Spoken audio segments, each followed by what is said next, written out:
Le discours capitaliste n'a absolument pas intérêt au progrès. Il va donner l'illusion d'un progrès. Un progrès qu'il va appeler progressisme.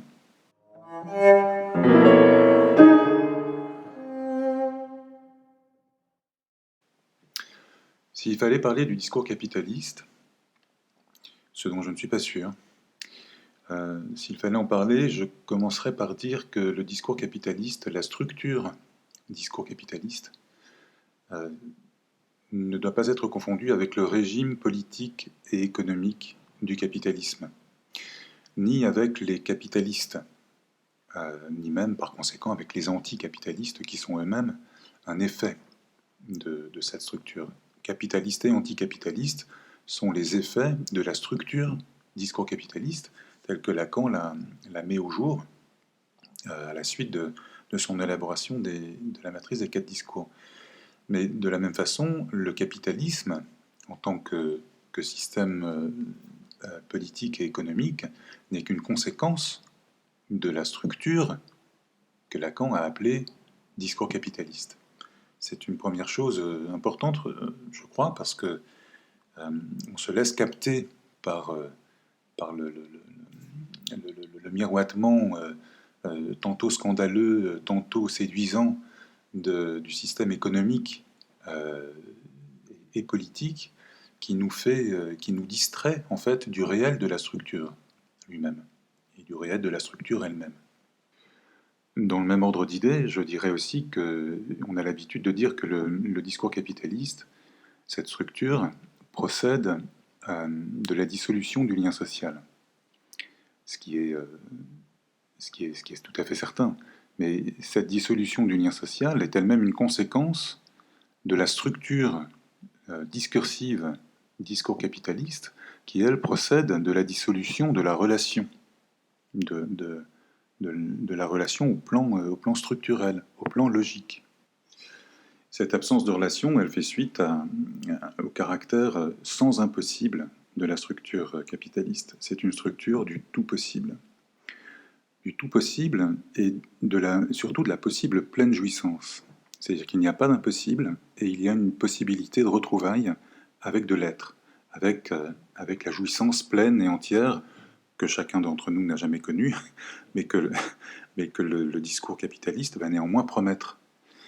Et un discours, une structure sans impossible, c'est une structure qui dénie, qui écrase la discontinuité qui fait notre qualité d'être parlant.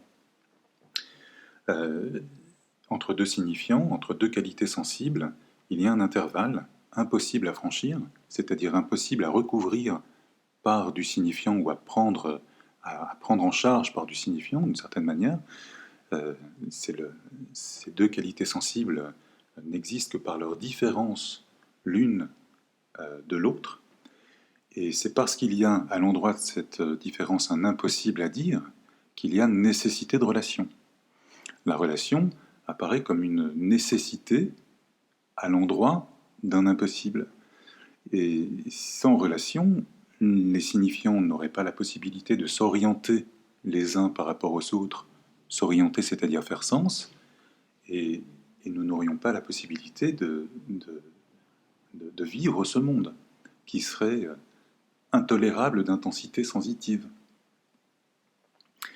Le discours capitaliste procède donc de la promesse d'une retrouvaille avec de l'être, avec notre être, avec une jouissance pleine et entière, c'est-à-dire que là où la première structure qui s'instaure dès qu'il y a parole, qui est le discours du maître, du fait de la discontinuité de l'ordre signifiant, vient aussi instaurer une incomplétude, c'est-à-dire un impossible à dire et une perte de jouissance, eh bien, la structure capitaliste ne va pas, comme les autres discours, tenter de résoudre ces impasses, celle de la discontinuité, de l'impossible à dire, de la perte de jouissance.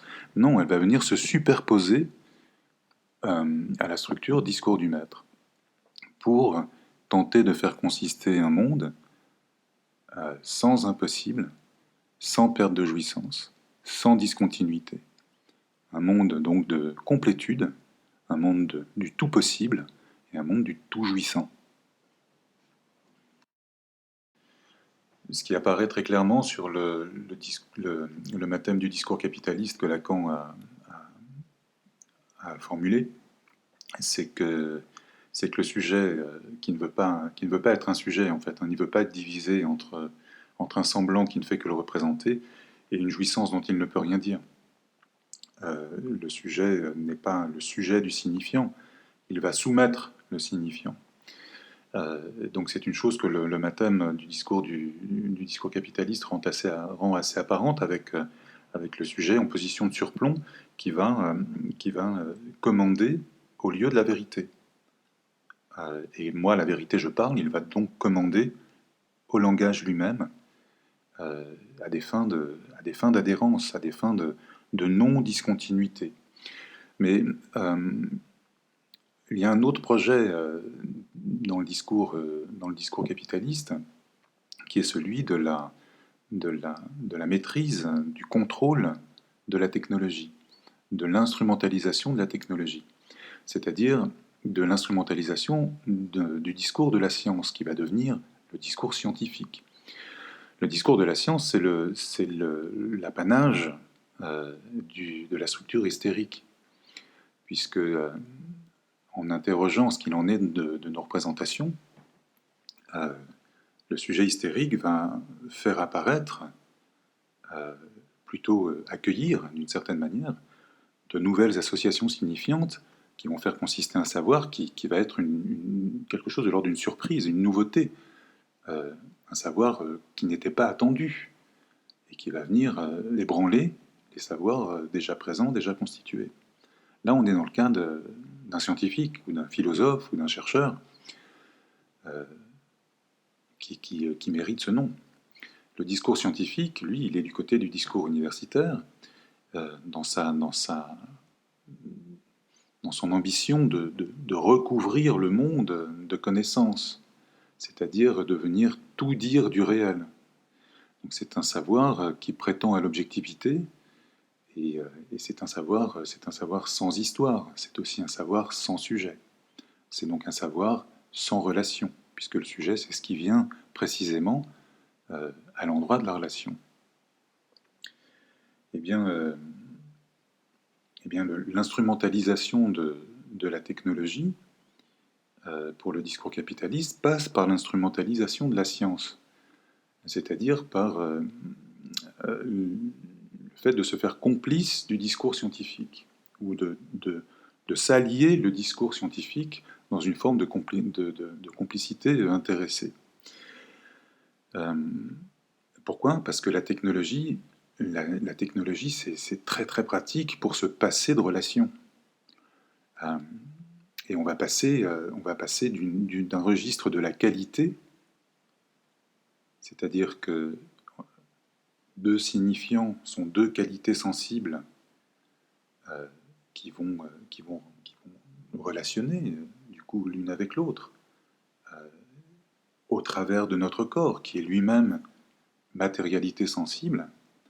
Et quand je dis matérialité sensible, on entend bien qu'on va, on va probablement entendre dans quelques phrases, dans quelques minutes, une question de dématérialisation, bien sûr, puisque cette technologie va nous faire passer, d'une certaine manière, du registre de la qualité, très embarrassant parce qu'elle demande de la relation, au registre de la quantité. C'est-à-dire que le discours capitaliste va proposer une relation au monde de plus en plus médiatisée, non pas par le langage qui est qualité sensible, mais par le chiffre, par la mesure. Là où on est embarrassé de la qualité, on va mettre de la quantité. On va mesurer le monde, on va, en lieu et place de relation, on va créer du rapport. Et dans ces rapports, c'est cette relation chiffrée au monde, d'une relation dont on ne veut pas parce qu'il est tellement plus pratique de mesurer, c'est-à-dire de faire adhérer. On voit comment ce projet conduit directement à la numérisation, c'est-à-dire un registre sans perte. Enfin, un registre sans perte, où une action a un effet prévisible, plein, total, numérisation qui a le culot de s'appeler maintenant digitalisation et de convoquer une dimension sensitive dont elle est en fait la preuve de l'économie et du saccage.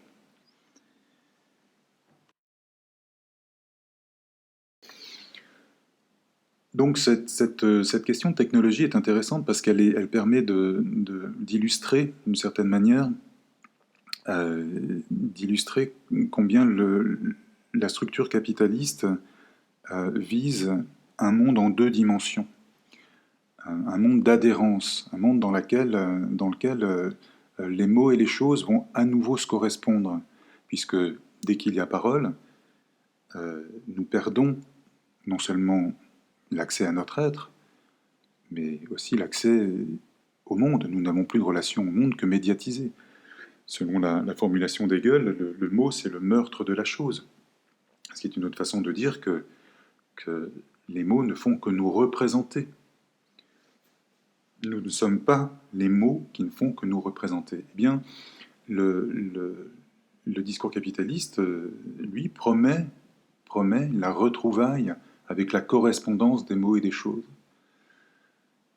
Au point que les mots vont parfois devenir des choses, ce qui oriente évidemment la structure capitaliste dans une forme de parenté avec la structure paranoïaque. Voilà, mais on va peut-être pas rentrer là-dedans maintenant parce que ça ferait peut-être une séance un peu longue. L'idée selon laquelle le discours capitaliste vise un monde d'adhérence, un monde en deux dimensions,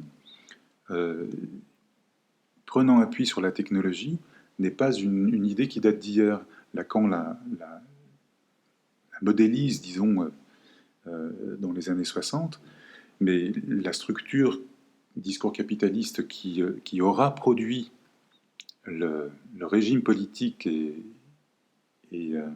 économique, militaire, j'allais dire, qui s'appelle capitalisme, cette structure, en fait, a mis des siècles et des siècles à s'instaurer. Et on pourrait, enfin c'est une hypothèse que je ferai volontiers, on pourrait la faire remonter de façon un petit peu nébuleuse aux alentours de leur naissance, justement à un moment où il va être question d'une chose qu'on va retrouver dans le discours capitaliste, qui est l'individu, c'est-à-dire que l'homme vient au centre, avec évidemment ce moment philosophique de l'humanisme. L'homme vient au centre, le centre du monde se déplace, dans tous les sens du terme. On parlait du discours hystérique tout à l'heure. Peu de temps après, on va voir le sort réservé à Galilée, justement, qui va rappeler que l'homme n'est pas le centre du monde, et on voit quel sort est réservé aux hystériques qui prennent ce type de risque, c'est-à-dire de faire apparaître un savoir qui n'était pas prévu, et même pas prévu par eux-mêmes. Mais enfin voilà, aux alentours de la Renaissance, il semble se passer quelque chose qui, sur le plan, comme par hasard, de la langue, va avoir lieu en France, avec l'instauration du français comme langue unifiée. Et on voit bien que de l'unification à l'uniformisation, à l'égalisation, on trouve des glissements qui vont mettre quelques siècles à s'opérer, mais qui trouvent peut-être dans ce type de moments, qui sont des moments d'authentique progrès, eh bien, qui trouvent dans ces progrès l'origine de la régression qu'elles amènent depuis. À la même période, on va trouver la réforme qui est par excellence un moment d'interrogation de ce qu'il en est de la relation, dans laquelle interrogation dans laquelle la préoccupation de la langue arrive aussi en toute première place. Donc tout ça tourne quand même avec les premières découvertes technologiques, l'imprimerie assez récente. Il y a quelque chose qui tourne là autour de cette période qui, euh, qui autorise de croire que la structure capitaliste n'a pas seulement commencé au moment de la crise des tulipes, et de la spéculation sur les bulbes de tulipes en Hollande, ce qui arrive d'ailleurs peu de temps après.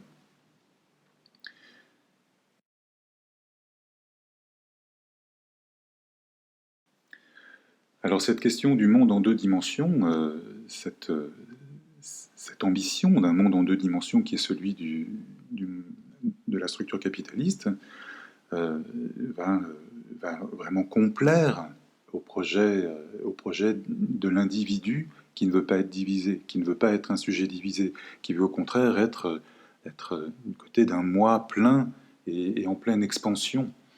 Euh, voilà, j'avais dit on éviterait les discours, les signifiants de ce discours, mais ils sont par moments inévitables parce qu'on voit bien là qu'il y a quelque chose dans le discours capitaliste qui, comme je le disais, est assez voisin de la structure de la paranoïa, avec cette forme d'expansion d'un côté d'un moi qui n'est pas assez étayé pour se contenir, par défaut de symbolisation, euh, c'est-à-dire de métaphorisation, et d'un autre côté, d'un moi qui au contraire va être totalement à la dérive, embarqué par une chaîne signifiante qui ne parvient plus à faire sens, et qui devient d'une certaine manière, dont la face réelle est trop présente, euh, pour un sujet qui va être complètement baladé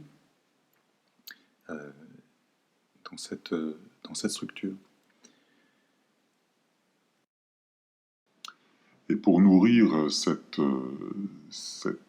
promesse, cette ambition de retrouvailles avec la complétude, avec la pleine jouissance, l'individu, le sujet qui ne veut pas être divisé, Va infléchir, commander au lieu de la vérité même. Ce qui ne lui échappe pas, c'est que la vérité est une affaire de symbolique. Euh, ce qui lui échappe complètement, puisqu'il est pris dans la structure capitaliste qui ne veut pas du réel, qui ne veut pas de cette troisième dimension, c'est que la vérité est d'ordre symbolique et réel. Elle se divise en un semblant, un mot par exemple, et, euh, et une jouissance, celle de son énonciation, de l'énonciation. Et de cette jouissance on ne peut rien dire. Le discours capitaliste, au contraire, procède de la vérité sur son versant symbolique imaginaire. C'est-à-dire qu'il va pouvoir y avoir des vérités, à condition, à condition de n'envisager le langage que sur ce registre imaginaire symbolique, symbolique imaginaire. C'est-à-dire de ne s'adresser qu'au signifié.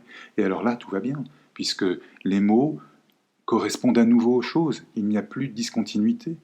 Les mots correspondent à nouveau aux choses au point que je vais pouvoir inventer les mots qui correspondent à ce que je veux être.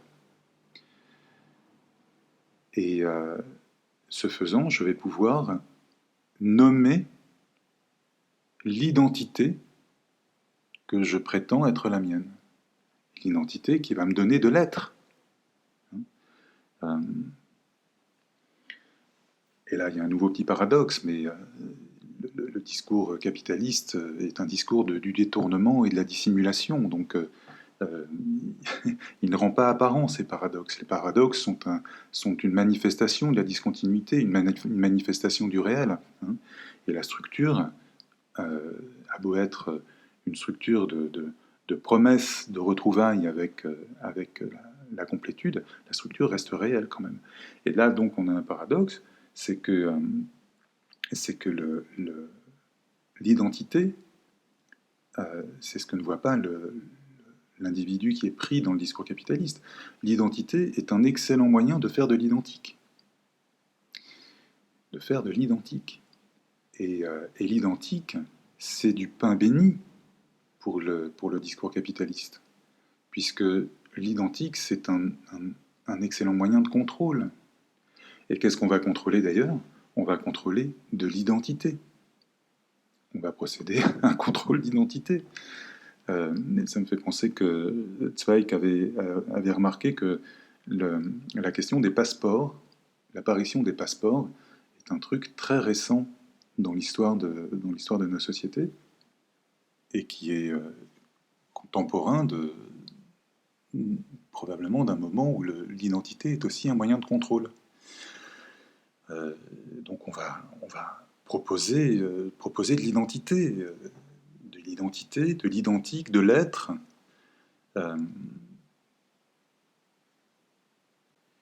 Et c'est évidemment une promesse frauduleuse, parce que le discours capitaliste contourne les impasses du discours du maître, ou plutôt se superpose aux impasses du discours du maître.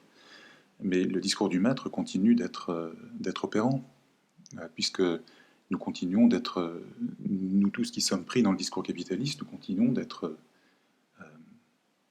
agis par le discours du maître néanmoins, qui est la première structure qui s'instaure dès qu'il y a parole. Donc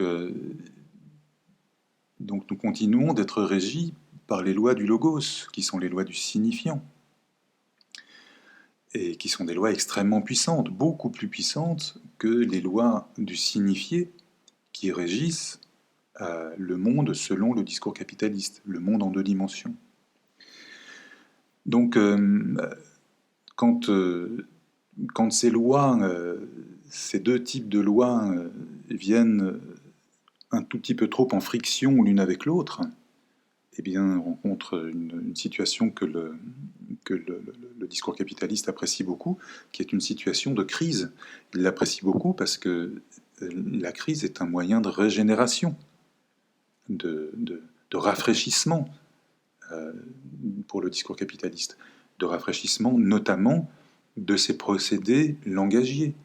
On va faire apparaître de nouveaux signifiés, on va à nouveau détourner d'autres signifiants vers d'autres sens, on va tordre de nouvelles orthographes. La crise est l'opportunité pour le discours capitaliste de créer de nouveaux signifiés, de créer de nouvelles identités, de nourrir un nouveau projet d'égalité, puisque l'identité, il n'y a rien de tel pour créer de l'égalité, rien de tel que de l'identique pour faire la promesse d'une possible égalité. Le problème du discours capitaliste, c'est qu'il détourne tellement les signifiés que l'égalité de droit va finir par devenir l'égalité des droits, puis l'égalité des gens, et finalement l'égalisation des gens.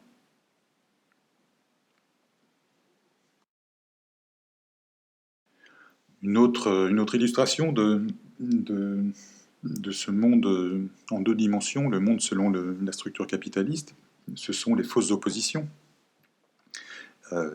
J'en citais une tout à l'heure, capitaliste, anticapitaliste, qui sont deux signifiés non dialectisables, puisque la dialectique, justement, c'est le fait que deux qualités n'existent que par leur relation l'une l'autre, l'une n'est pas l'autre, et elles ont besoin l'une de l'autre pour se définir, parce qu'elles entrent en relation à l'endroit de leur différence, c'est-à-dire que quelque chose les sépare, qui à la fois fait leur relation, est le lieu de leur relation, mais va rester irréductiblement infranchissable. Et à l'endroit de cette relation, il y aura quelque chose qu'on ne pourra pas dire, quelque chose qui va chuter, un reste. Eh bien, anticapitaliste et capitaliste sont 2 entités, 2 pièces d'un puzzle à 2 pièces, c'est-à-dire 2 pièces qui font consister un tout homogène. Ce sont les 2 faces d'une même pièce, on pourrait dire, une opposition créée par le discours capitaliste, pour faire croire à la possibilité d'une identité à conquérir. Et au passage, cette identité à conquérir, c'est du pain béni, cette fois pour le système économique et politique capitaliste, puisque chacun va pouvoir devenir le consommateur de lui-même. Une identité, on peut décréter quels sont ses besoins, puisqu'on manipule la langue, puisqu'on en reste à un étage langagier qui est celui du signifié, qu'on va la plupart du temps enfermer dans des significations. Donc évidemment, l'individu du sujet du discours capitaliste qui ne veut pas être un sujet, qui ne veut surtout pas être un sujet, voilà la possibilité d'une jouissance enfin retrouvée, bien au-delà des objets de consommation, puisqu'il va devenir le propre objet de sa consommation. Un objet parfaitement adéquat, parfaitement adhérent.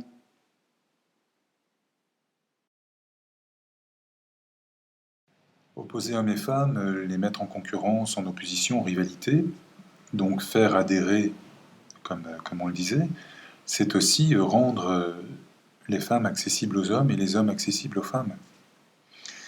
C'est-à-dire, c'est faire fi de ce qu'il en est du sexe, qui est précisément une coupure radicale,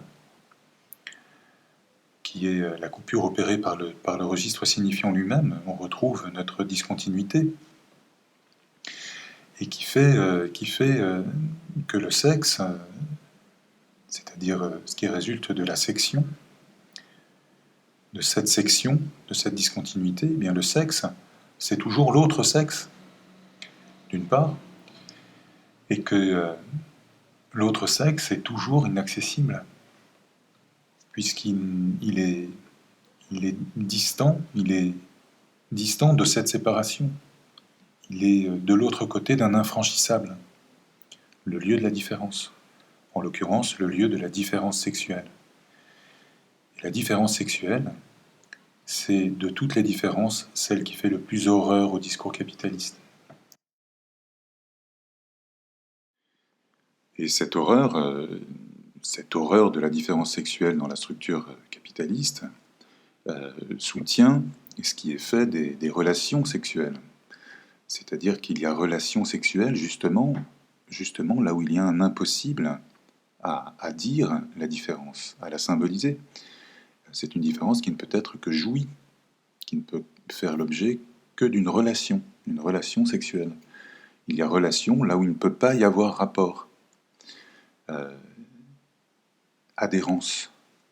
Et c'est aussi cette impossibilité de rapport qui fait l'impossibilité de la norme sexuelle. Freud aura dit d'ailleurs qu'il y avait, comme il ne peut pas y avoir de normes sexuelles, il faut des normes sociales.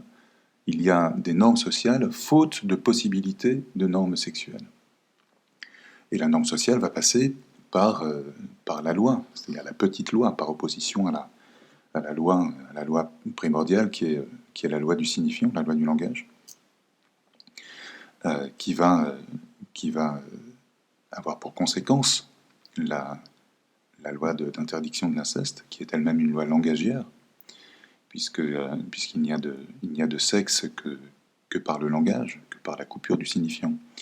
Mais alors cette petite loi qui vient compenser, d'une certaine manière, faire norme sociale, faute de la possibilité de toute norme sexuelle, cette petite loi, elle va être placée sous l'empire du sens, ou sous l'empire du glissement de sens, c'est-à-dire de la signification la plus complaisante possible à qui a besoin de contrôle.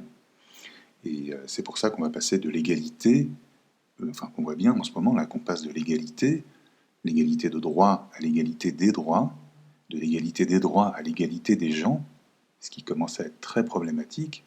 Et cette égalité des gens, des personnes, comme on dit en ce moment, va déboucher sur une égalisation des gens. Alors que les lois du signifiant placent chacun sur un registre universel, c'est-à-dire que chacun va être pour lui-même frappé par les mêmes lois du signifiant que son voisin, c'est-à-dire jouit par le signifiant, ce qui fait que chacun est équivalent à son prochain, de même valence et non pas de même valeur. De même valence, ça veut dire qu'on ne se pose pas la question de la valeur. C'est une question de qualité, encore une fois. C'est cette qualité ce registre de la qualité qui va produire le sujet, qui est le véritable universel. Et cet universel est féminin. Le sujet est féminin, qu'on soit homme ou femme. On voit peut-être là comment, ou une des raisons pour lesquelles le projet d'égalité, qui semble être un projet de contestation du discours capitaliste, est en fait un projet produit par le discours capitaliste dans des termes frauduleux qui n'ont aucune chance d'aboutir.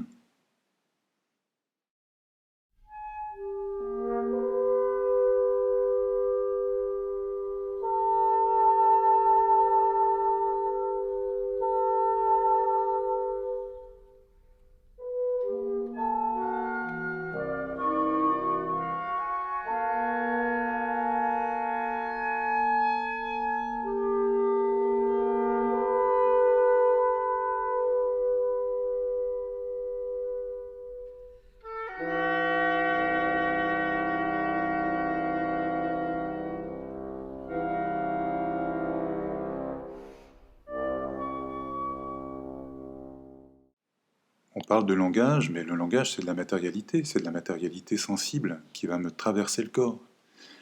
Et me traversant le corps, je reçois un signifiant, je vais le rendre, mais je suis représenté dans le langage par un signifiant avec lequel je ne peux pas me confondre, alors qu'il me traverse. Si bien que mon corps est toujours porteur d'une dimension radicalement autre. Dans mon corps, il y a déjà de l'autre. Et ça fait pas du tout les affaires du discours capitaliste, qui lui cherche au contraire à me faire croire à l'identité, c'est-à-dire à la possibilité de l'être. Et l'altérité, au passage, c'est la nuit de l'identité. Cette identité choyée, survalorisée, l'identité qu'on prétend se créer dans le discours capitaliste, elle ne peut pas être l'apanage de l'être parlant. Et le discours capitaliste, enfin en tout cas le régime économique et politique capitaliste produit par le discours capitaliste, ne vont pas s'y tromper.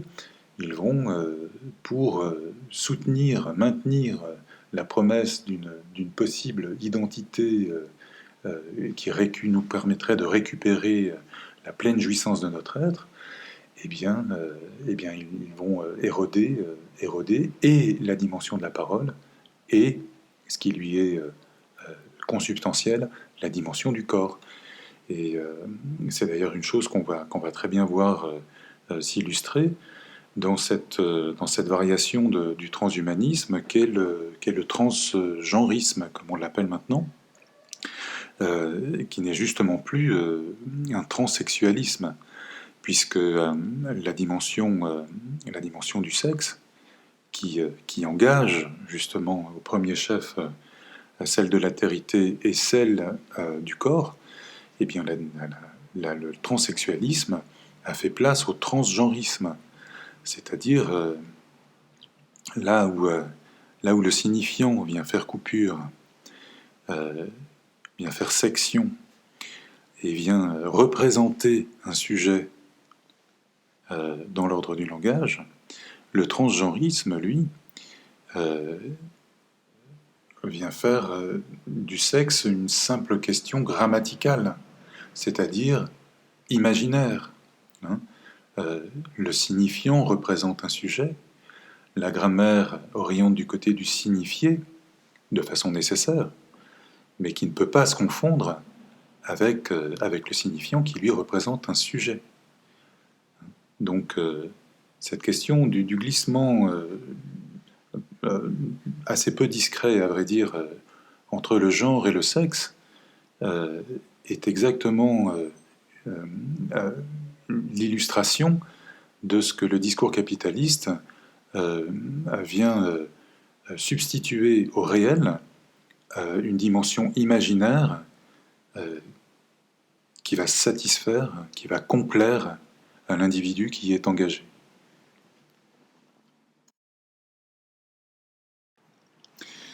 Parce que le sexe, justement, c'est de l'ordre du réel. La différence sexuelle, le lieu de cette discontinuité, vous considérez que le sexe est un fossé, en fait, un fossé infranchissable, un fossé qui est celui, tout simplement, de la différence des modalités de jouissance suivant qu'on est un homme ou une femme. Eh bien, cette différence, cette discontinuité, ce fossé du sexe, cette section, est elle-même, non pas déniée, mais évacuée, écrasée. Hommes et femmes, faisant partie d'un tout homogène, peuvent donner à l'individu du discours capitaliste le choix entre l'oscillation d'un côté ou de l'autre. Il n'y a plus de sexe. Le transsexualisme, le transgenrisme est en fait une variation du transhumanisme qui ignore le sexe.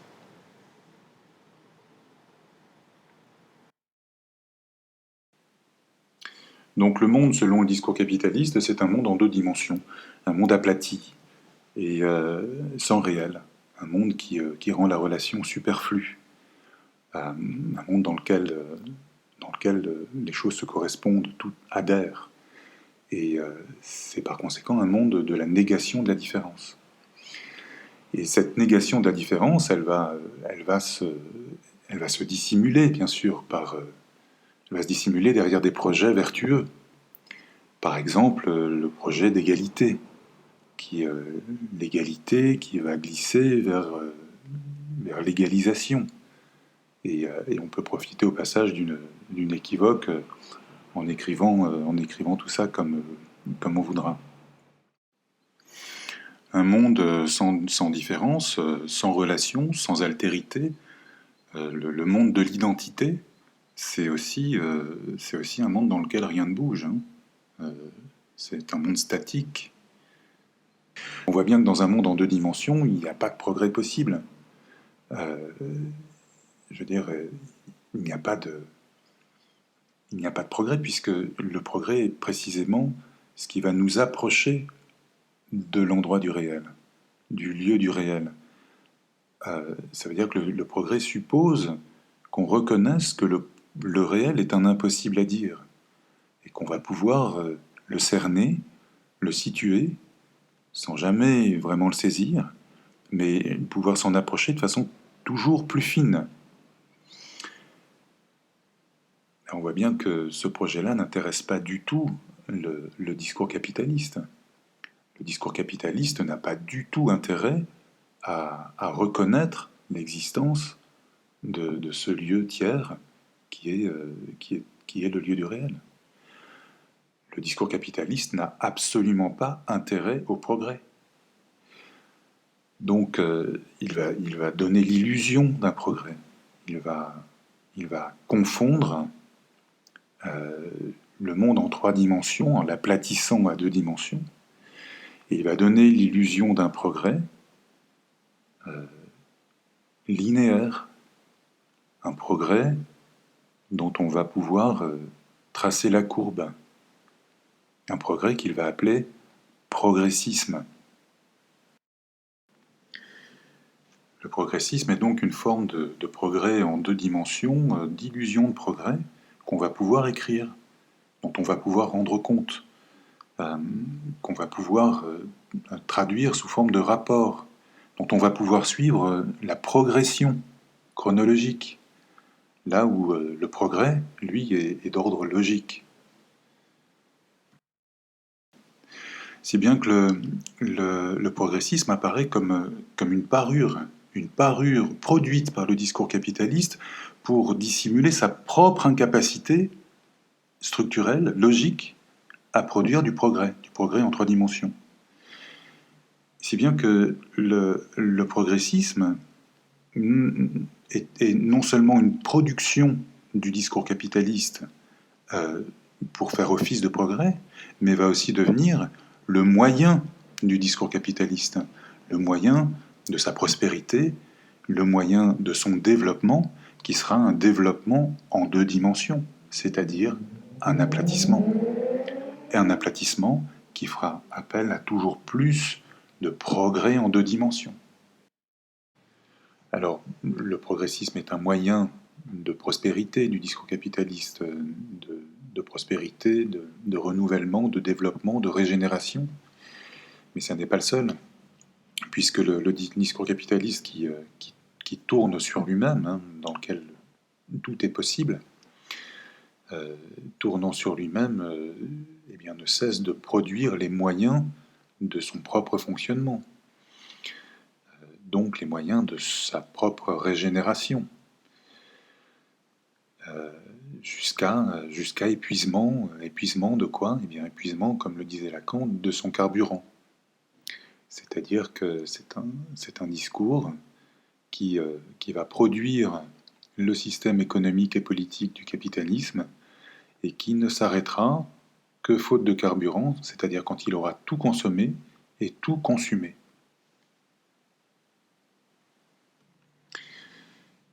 Alors avant que tout ne se consume et que tout ne se consomme, la psychanalyse a encore un mot à dire, une carte à jouer. Avant que la totalité des psychanalystes ne soit absorbée aspirée par le discours capitaliste, ce qui est malheureusement bien entamé, bien engagé. Mais la psychanalyse a son mot à dire parce que elle s'ordonne de la structure du discours de l'analyste, qui est une structure qui fait avec le réel, qui ne le dissimule pas, qui ne le contourne pas, ne le dénie pas, mais au contraire fait avec. Et faisant avec, elle permet l'avènement d'un sujet. L'avènement d'un sujet, c'est justement à la fois le produit et la condition de la relation, c'est-à-dire du lien social.